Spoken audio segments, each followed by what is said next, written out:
কেউ শোনোনি? ফলার শব্দটা তোমরা কেউ শোনোনি?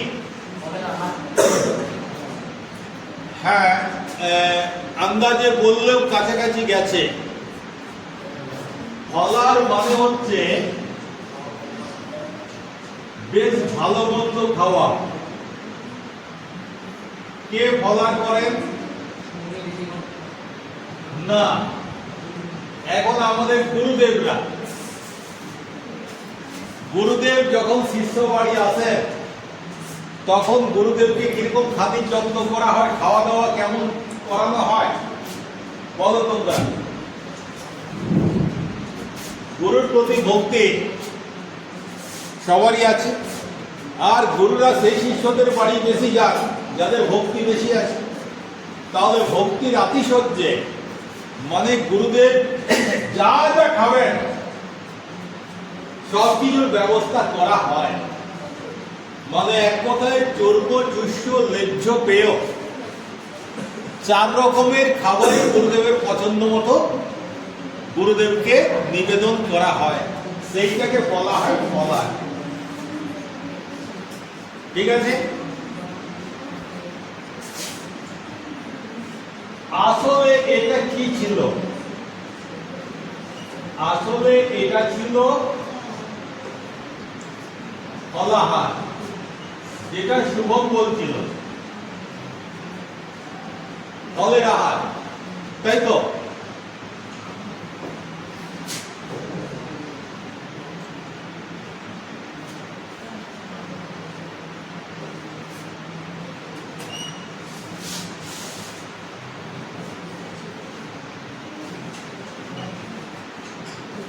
আর মানে কি?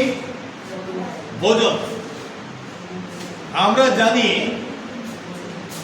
ফল হচ্ছে সাত্বিক আহার। সাত্বিক আহার মানে পবিত্র খাদ্য, যেগুলো পবিত্র মানুষজন ভোজন করেন। দেখবে যদিও এটা কাঙ্ক্ষিত নয় এবং আজকালকার দিনে উঠেও গেছে, উঠে যাওয়াটাই উচিত, তবুও আগেকার দিনে গুরুদেব বলো বা ব্রাহ্মণ বলো, এই ধরনের সমাজে যারা উচ্চ বর্গের মানুষ হিসেবে স্বীকৃত ছিলেন তারা সবার ছোঁয়া খেতেন না। কি তাই তো? আমি শূদ্র, আমার ঘরে আমার গুরুদেব ভাত খাবেন না, মানে একটা সময় ছিল। তবে গুরুদেব যখন আসতেন তখন আমি কি করতাম? আজ থেকে 70 বছর, 80 বছর, 100 বছর আগের কথা ভাবো। গুরুদেব আসার সঙ্গে সঙ্গে আমি এবং আমার স্ত্রী সাষ্টাঙ্গ প্রণাম, সেই গুরুদেবের পা ধুইয়ে তার চরণামৃত জিভে ঠেকাতাম আর মাথায় নিতাম আশীর্বাদ। এরপরে গুরুদেবের ফলারের বন্দোবস্ত করতে হবে। গুরুদেবের জন্য আমার ঘরে যে উনানটা আছে সেই উনানটা আমার বউ পরিষ্কার করে গোবর দিয়ে লেপে দিত। গোবর দিলে পবিত্র হয়ে যায়, লেপে দিত। এরপর আমি বাজার থেকে গুরুদেবের জন্য ফলমূল, আটা, চিড়ে, দই ইত্যাদি ইত্যাদি এনে দিতাম, তেল, নুন, আলু ইত্যাদি। এবার গুরুদেব কি করতেন? আমার কুয়া থেকে উনি নিজের হাতে জল তুলতেন। জল তোলার পরে নিজে রান্না করতেন। হ্যাঁ, চিড়ে, মুড়ি, এই যে শুকনো খাবারগুলো, এগুলো আমি দিচ্ছি, কোনো অসুবিধা নেই, ওনাকে ছুঁয়ে না দিলে হচ্ছে, ওনার সামনে নামিয়ে দিলাম, ওগুলো খাওয়া যাবে। কিন্তু রান্না করা খাবার খাওয়া যাবে। গুরুদেব উনি নিজে রান্না বান্না করে একটু বেশি রান্না করতেন, খেতে বসতেন। ঠিক আছে, তাহলে আমরা নিশ্চয়ই আন্দাজ করতে পারছি যে সেই খাবারের বহরটা কিরকম হতো। পাচ্ছি কি না? কমপক্ষে পঞ্চব্যঞ্জন তো হতোই। তার সঙ্গে মিষ্টি থাকতো, তার সঙ্গে দই থাকতো, আরো কিছু থাকতো। এটা হচ্ছে ফলার। আসলে কিন্তু ফলার মানে আমি যেটা বললাম, ফল আহার।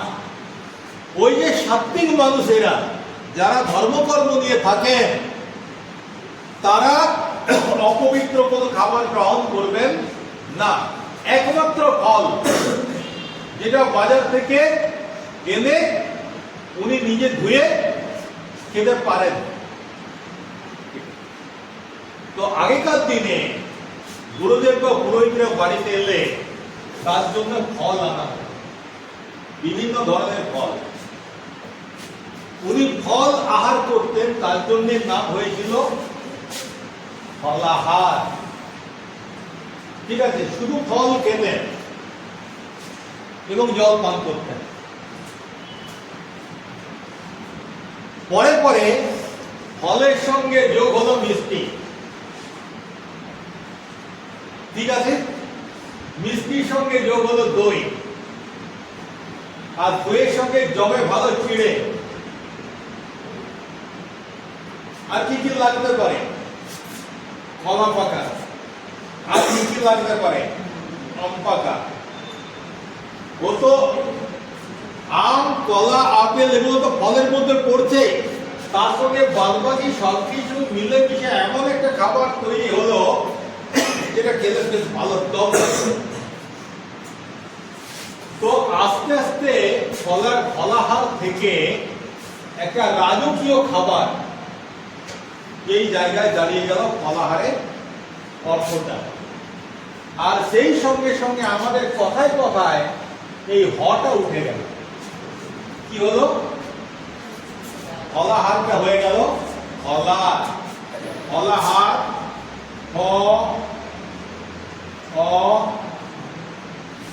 ল আ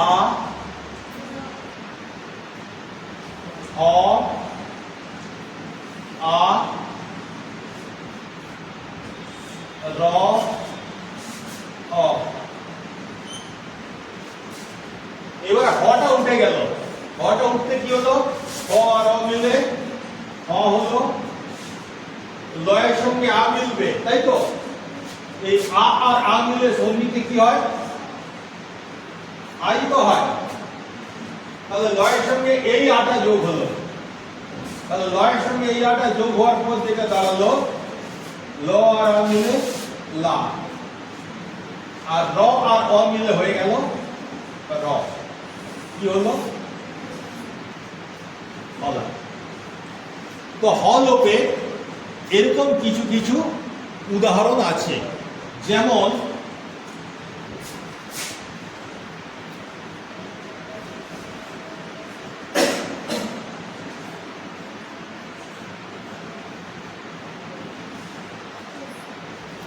মহাশয়। কি হলো দেখো, হটা তুলে দাও, এই হটা তুলে দাও। ময়ের অ আছে আর হয় আকারটা রইল, ও আর আ মিলে হচ্ছে আ। মহাশয় থেকে হলো ময়ে আকার মা, আর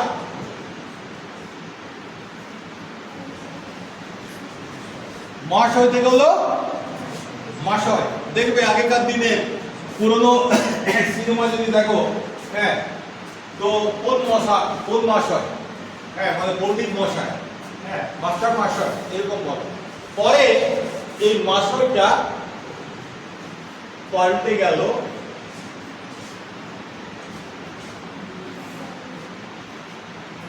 এখন আমরা মশাই বলি কিনা, মাস্টার মশাই, পণ্ডিত মশাই, এমনকি অনেকে মশাই পর্যন্ত বলে।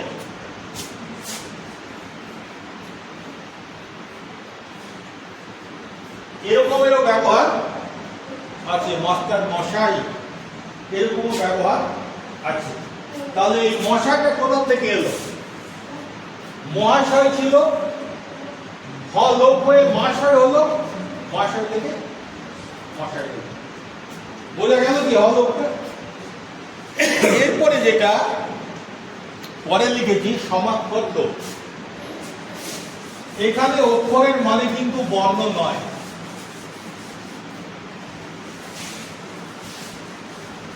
আমরা ধ্বনি, বর্ণ, অক্ষর এগুলো সাধারণভাবে একই অর্থে ব্যবহার করি, কিন্তু এখানে অক্ষর মানে হচ্ছে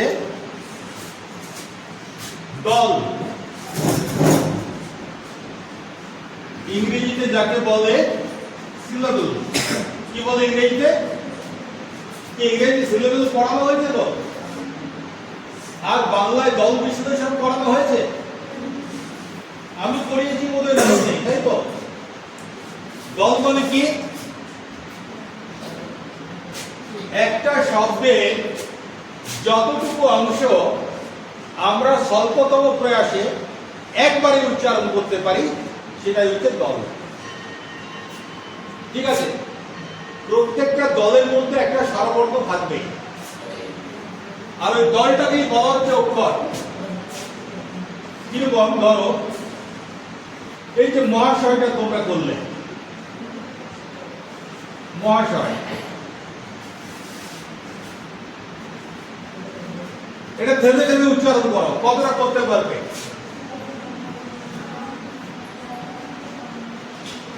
কত ছোট করে করতে পারবে বলো? ম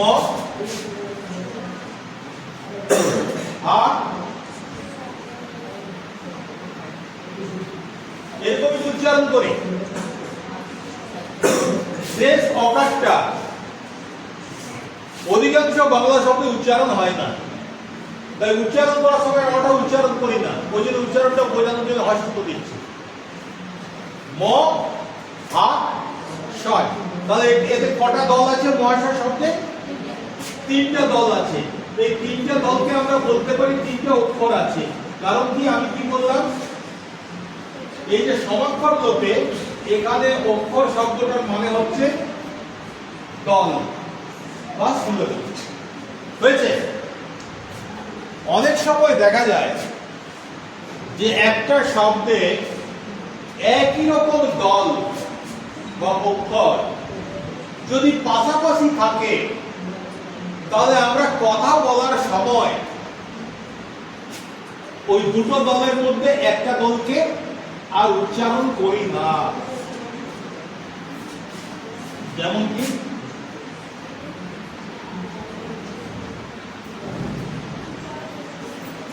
এক লিখতে গিয়ে আরেক লিখছি, বিন্দুটা যেখানে হতো আগে লিখে দিয়েছি, অপিনীতি হয়ে যাচ্ছে নাকি? অপিনীতি মানে পূর্বে অবস্থা। বড় দিদি,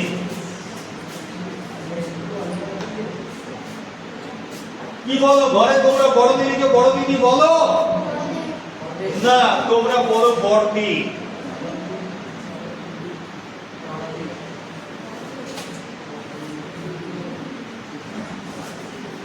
কি তাই তো? বড় দিদিকে আমরা কি বলি? বড়দি।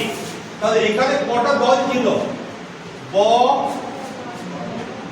র দি দি, চারটে দল ছিল, মানে চারটে অক্ষর ছিল। সমাক্ষর মানে কি?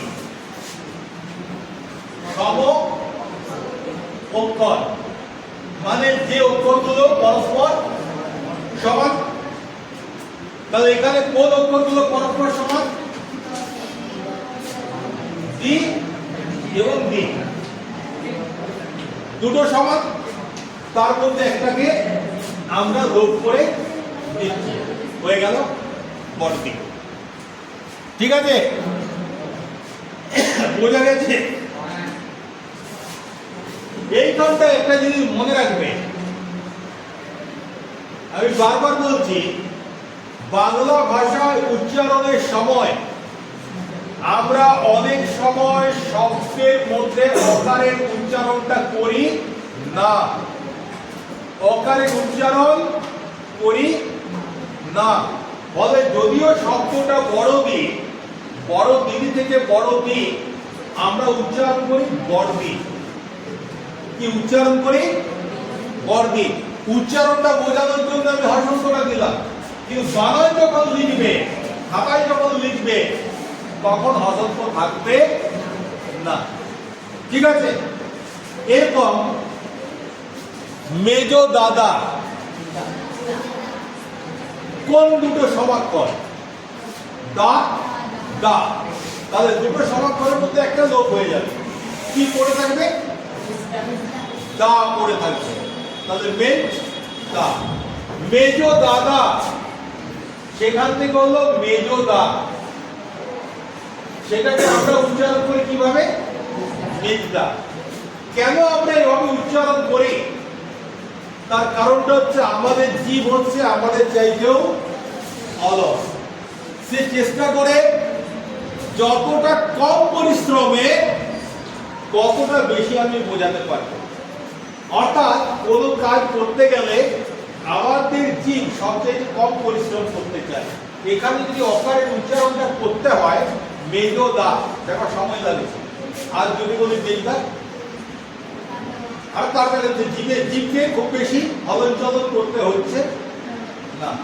তাহলে বোঝা গেল হলপের একটা উদাহরণ মনে রাখো, ফলাহার থেকে ফলা।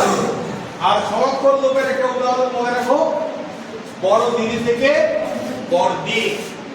বাদ বাকি তোমরা সবই কোনো না কোনো গ্রামার বইয়ে, ব্যাকরণ বইয়ে পেয়ে যাবে। একবার দেখে নেবে। আমার মনে হয় না কোনো সমস্যা হবে।